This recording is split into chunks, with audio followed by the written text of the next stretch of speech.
पांचटी प्रस्ताव थिला एवं ये पांचटी प्रस्ताव आज लंबा समय 3 घंटा पर्यंत आलोचना होला परे सबु निष्पत्ति गुड़िक आमर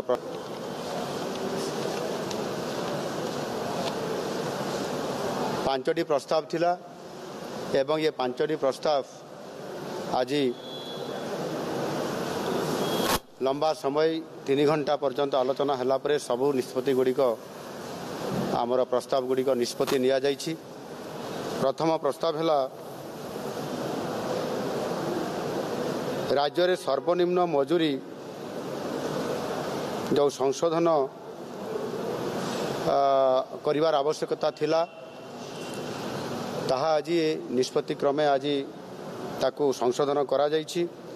सर्वनिम्न मजूरी अधिनियम 1948 प्रावधान अनुजाई आमर जो अनुसूची रे सर्वनिम्न मजूरी तार धार्य समीक्षा और संशोधन करने को राज्य सरकार क्षमता प्राप्त अछंती ता उपरे आलोचना करा जाइथिला एवं वर्तमान सर्वनिम्न मजूरी संशोधन संपर्क में प्राप्त होइतबा आपत्ति और परामर्श गुड़िक जत्नर सह विचार करिबा परे सरकार अणकुशली अर्धकुशली कुशली एवं आपंकर उच्च कुशली श्रमिक मानकर पाई सर्वनिम्न समय भित्तिक दैनिक मजूरी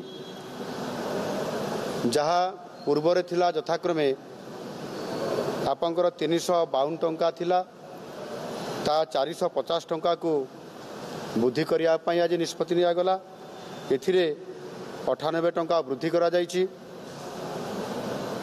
आपंकर कुशली तांकर पूर्वरे थिला 392 टंका एथिरे 500 टंका वृद्धि करा जाइछि। 500 टंका को वृद्धि करा जाइछि जो कि 108 टंका एथिरे अधिक रखा जाइछि। एवं आपंकर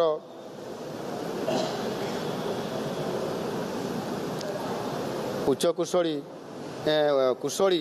जहाँकि आपंकर 442 टंका थिला ताकू 500 टंका को वृद्धि करा जाइछि।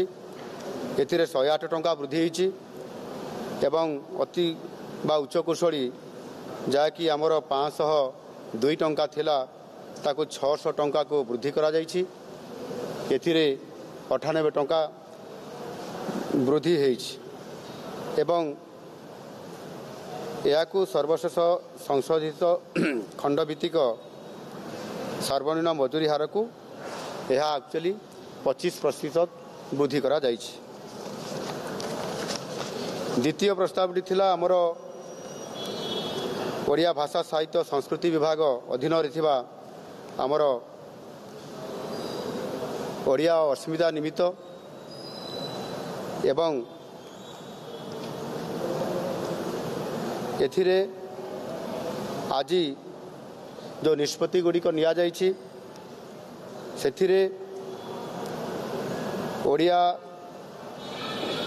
अस्मिता को उज्जीवित करिबा पई एवं ओडिशार कला साहित्य स्थापत्य संस्कृति ऐतिह्यर प्रचार प्रसार को प्रोत्साहित करिबा पई एथिरे आजिर कैबिनेट बैठक रे गोटे ओडिया अस्मिता पई प्रारंभिक भाव में गोटे स्वतंत्र पांठी बा कॉर्पस फंड गठन करा जाइछि। सेतिरे 200 कोटी टंका रखा जाइछि।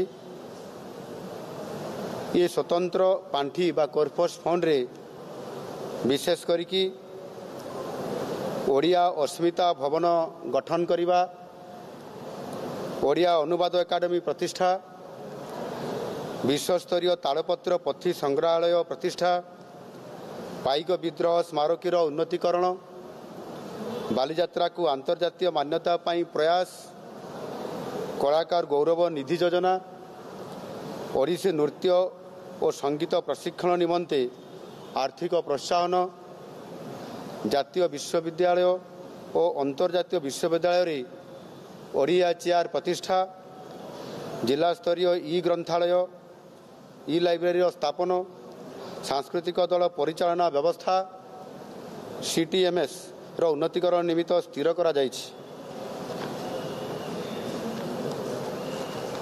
ए संबंधी डिटेल गाइडलाइन प्रस्तुत करने को विभाग को निर्देश दिगला एवं एक्सपर्ट मानक नहीं एक कमिटी गठन करा जिवो। भविष्य में आवश्यकता अनुसार कॉर्पस फंड रो आकार मध्य वृद्धि करा जिवो। प्रस्तावित सुपारिश को आहुरी व्यापक करने को कैबिनेट निष्पत्ति प्रदान कले।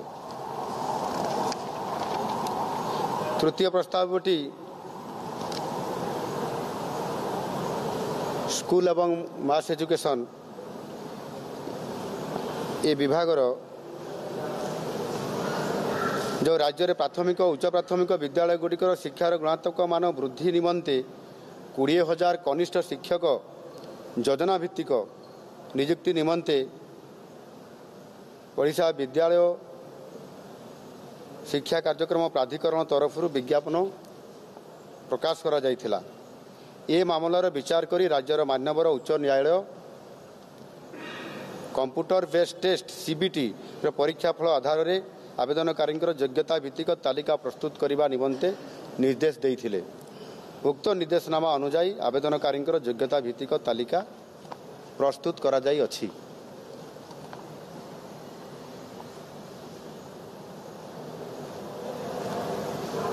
ओडिशा विद्यालय शिक्षा कार्यक्रम प्राधिकरण द्वारा 18,788 प्रार्थी चयन तालिका प्रकाश निमंते प्रस्ताव आज राज्य कैबिनेट सूचना और मार्गदर्शन निमंते ताकू उपस्थापना करा जायथिला।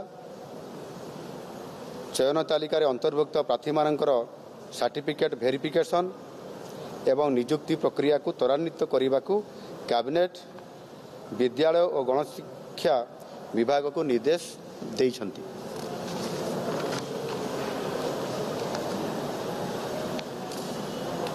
अन्य प्रस्तावटी होउची जल संपद विभागर उठा जलसेचन प्रकल्प को सचल एवं पुराना सचल प्रकल्प को दृढ़ीकरण योजनार अनुमोदन। एथिरे आपंकर अचल गोष्ठी उठा जलसेचन प्रकल्प को सचल पुराना सचल प्रकल्पर दृढ़ीकरण योजना माध्यम 2065 गोटी अचल प्रकल्प को सचल करा जाई आपातत 59,292 हेक्टर चाष जमी को पुनर्जलसेचन एवं 10,152 गोटी पुराना सचल प्रकल्पर सुदृढ़ीकरण करा जाई प्राय 2,26,888 हेक्टर परिमित सेचांचल चाष जमी को जलसेचन क्षमता सहित जलसेचनर सुपयोगरे समता आनिबा लक्ष्य योजनाटी को हाथ को निया जाई अछि, जहा द्वारा अचल प्रकल्पर पुनरुद्धार सहित प्रकल्प गुड़ी को अचल हेबार संभावना को रोका जाई पारिबो। सेथिपाई आगुआ भावरे यह को कार्यक्रम करिबा पाई आज कैबिनेट रे आलोचना क्रमे निष्पत्ति निया जाइछि। आज कैबिनेट जल संपद विभाग उक्त योजना माध्यम आसंता 5 वर्ष आर्थिक वर्ष 2024-25 ठारू 2028-29 पर्यंत से मध्य मोट 1,084 कोटी 38 लक्ष टंकार राज्यर निजस्व संबलरू विनियोग करा जिबा पाई आज ये प्रस्तावटी को अनुमोदन करा जाइछि।